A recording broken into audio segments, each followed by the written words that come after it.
O'zgarmoqchisan, a? Agar haqiqatda o'zgarish xohlasang, mana shu qoidani qalbingga tikib qo'y atlet. Hech qachon, eshityapsanmi? Hech qachon kayfiyating seni boshqarishiga yo'l qo'yma. Kayfiyating bormi, yo'qmi, ahamiyati yo'q. Bajarishing kerak bo'lgan ishlarni bajar. Bu hayot seni kayfiyating bilan emas, mehnatlaring bilan tan oladi. O'zi yigit kishida bu hayot pasti balandligi rovna turib berish uchun 3 ta arsenali mukammal bo'lishi kerak.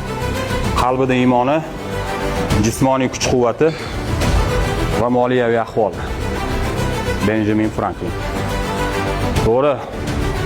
Hozirgi kunda moliyaviy ahvoling unaqa yaxshi emasdir. Lekin birinchi ikkitasini rivojlantirishga vaqting ham, aqling ham Xudo xohlasa yetadi. Shunchaki xohishing bo'lsa bas. Ana endi xulosa o'zingdan atlet. Tur o'rningdan. Yurgan odam yiqiladi, o'tirgan emas. Yiqilishdan qo'rqma. Faqat to'xtab qolma atlet. Yo'lda ko'rishamiz. Baxtli bo'l.